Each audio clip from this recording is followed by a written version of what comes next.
Everyone. Today we'll be focusing on topic sentences. Let's begin. If the thesis statement is the mothership of the essay, then the topic sentence is the mothership of the body paragraph. If you don't have a strong topic sentence, then your argument will be out of focus or blurry. And for our purposes today, the topic sentence comes first and is one sentence. More advanced writers can stray from this. It doesn't have to be one sentence. It doesn't have to come first. But for our purposes, we're just going to make it the first sentence of the paragraph and just one sentence.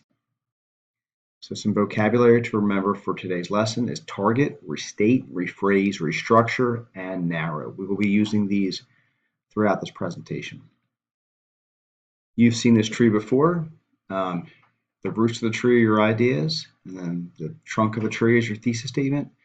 And then the next part, as we're narrowing our focus, becomes the topic sentence, because the tree grows into the limbs, and for our purposes, these are the topic sentences. So let's talk about the relationship between the thesis and the topic sentence. We know that it drives the content of the body paragraph.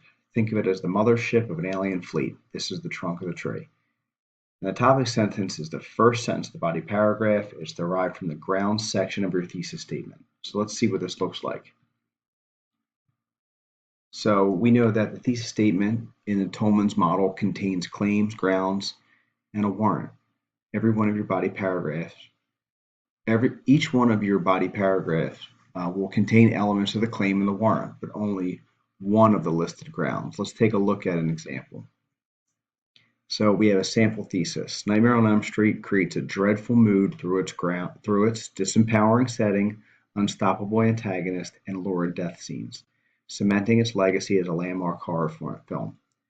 So the above thesis statement is designed to set up a three-paragraph essay because it has three grounds. Each body paragraph will contain information about the film's dreadful mood and legacy, which are the claim and the warrant, but only one of the grounds will be the focus of the body paragraph. So the first thing we want to do is restate our topic sentence. So what I did was I pulled out, I only focused on one of the grounds for each one of the topic sentences. Body paragraph 1 will have topic sentence 1, body paragraph 2 will have topic sentence 2, and body paragraph 3 will have topic sentence 3. Notice that the bolded words in each topic sentence relate to the grounds in the thesis statement.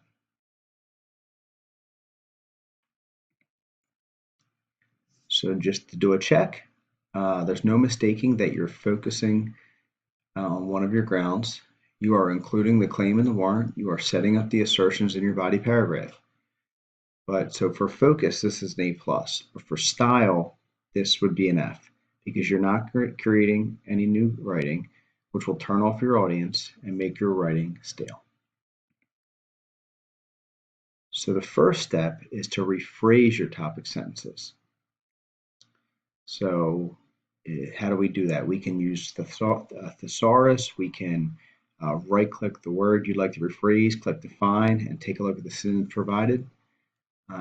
So as you can see, that all I did was it's the same sentence, just different words. Instead of creates, develops. Instead of dreadful mood, frightful atmosphere. Instead of disempowering setting, I said paralyzing setting. Instead of cementing, creating. Instead of its legacy as a landmark horror film, creating a monumental horror film. Okay, so it's different words. So just to check, we still have the same strong focus. Our style is getting a little better. We are varying our word choice, but the structure of your sentences are identical, which will still make your writing stale. So let's see what the next step is. Restructuring your topic sentence. So you might have to play around a little bit with the ordering of your above sentence to vary your sentence structure. You might have to change a word here and there to make it grammatically correct. So I did it two different ways. Instead of monumental horror film, I just said the iconic Nightmare on Elm Street. And what does it do? It paralyzes its viewers. its characters and viewers with a frightful atmosphere. A little different. You could also say the paralyzing setting of A Nightmare on Elm Street creates a frightful atmosphere in this monumental horror film. Notice how the above two topic sentences both use an action verb as the main predicate. This choice strengthens your tone. It's really important to make sure that we have a subject and a predicate that are right next to each other, and our predicate is an action verb. So our subject is the paralyzing setting of Nightmare on Elm Street, and the predicate is creates. The subject is the iconic Nightmare on Elm Street, and the main predicate is paralyzes. There shouldn't be a comma there. Okay. So focus is good, style is good, but there's just one more step to make this a really strong topic sentence, and that is to narrow or focus. And all we have to do is just be a little more specific. So we have new writing in the above sentence. It contains the same information of the original restated topic sentence 1, but now we want to choose an aspect of the sentence, preferably the ground, to narrow your focus. So what is the paralyzing setting of A Nightmare on Elm Street? That's a good way to try to be a little more specific, is to question what the ground is. And to be a little more specific, it's a paralyzing dream world. The characters in the film, they go to sleep, and Freddy Krueger awaits them. So what I did was I just took out the paralyzing setting, switched it over here. A Nightmare on Elm Street's paralyzing dream world creates a frightful atmosphere in this monumental horror film. We don't use the word setting because it is implied. And then if you take a look at the final process, you can see how we moved from a restated version to a rephrased version to a restructured version to a narrowed focus. Really strong writers do not do this compartmentalized step-by-step process. They just write the sentence. But we are just learning this, so we're going to follow this step-by-step process unless you don't have to.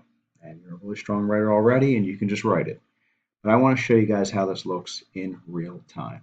So we're going to exit the PowerPoint, and we're going to move into a Word document. And let's see how we can do this for topic sentence 2. So my first step is to restate. So let's see how I do that. So what I'm going to do is I'm going to copy the thesis statement, and I'm going to paste it here. Delete the claim.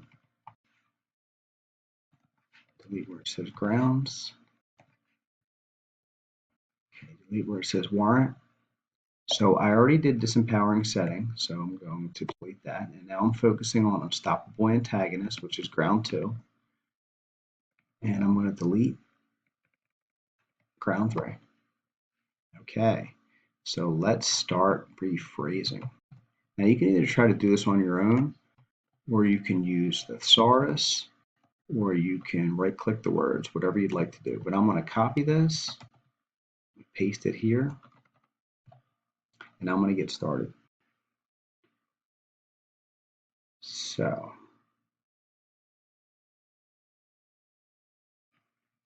what's a different word we can use other than create? So let's right click, define, and see what we got.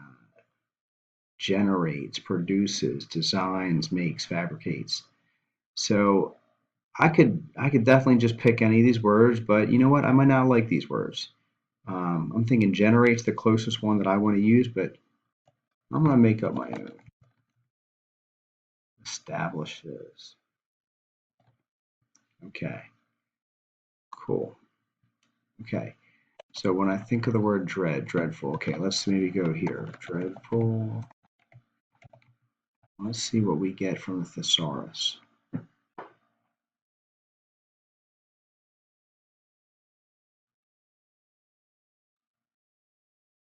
Shuddersome. God awful. Gross. Grim. And sometimes you can click on a word and it will generate some more words that you might want to use. So I'm not really too in touch with some of these. Oh, sinister, that's a good one. But you know what? It made me think of another great horror word, harrowing. All right, maybe let me see if I can think of something better than mood. Spirit, that sounds good.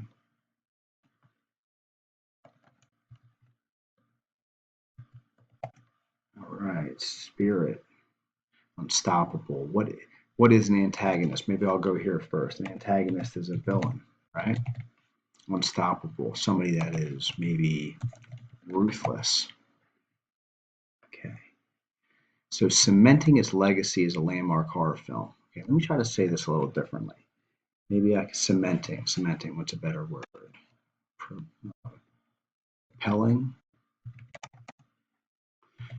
it to the heights of horror genre. So I'm not like rephrasing word for word. I'm just like rephrasing the phrase. So now I got to restructure. All right, so let's see how we can do this. Copy and paste that in there. Okay. So sometimes, you can just take this and move it to the front, or you could say something like Nightmare on Elm Street's ruthless villain establishes a harrowing spirit and propels it. So maybe I could do that.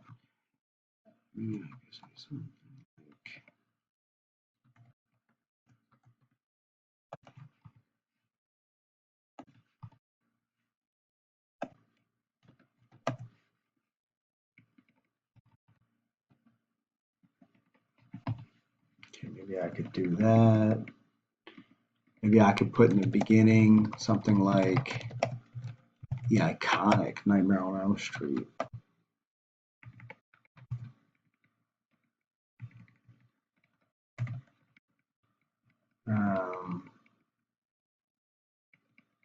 Ruthless villain establishes a harrowing spirit.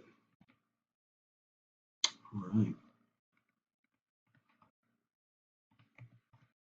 Cool. And let's narrow the focus. Okay, so who is the ruthless villain in Nightmare on Elm Street? Well, maybe I don't need ruthless villain. Maybe I can just say Freddy Krueger, right? Establishes a harrowing spirit. Can I be any more specific? Let me say.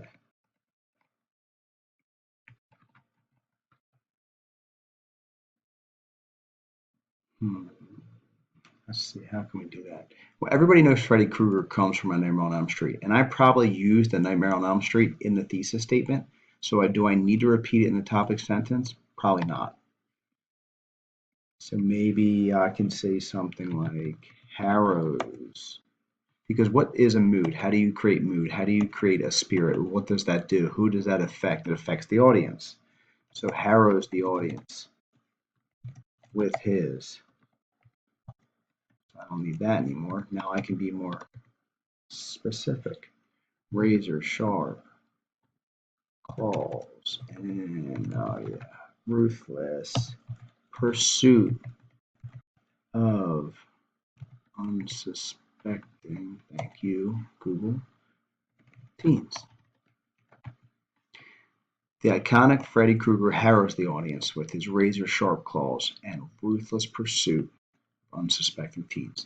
So take a look. Like if you take a look at this sentence, this original sentence, right, and take a look at where I got to, you can really see the process, how I'm like narrowing my focus and I'm creating new original writing. And then I would just have to do that for topic sentence 3. So guys, that is, in a nutshell, what topic sentence writing is. Thanks for joining in.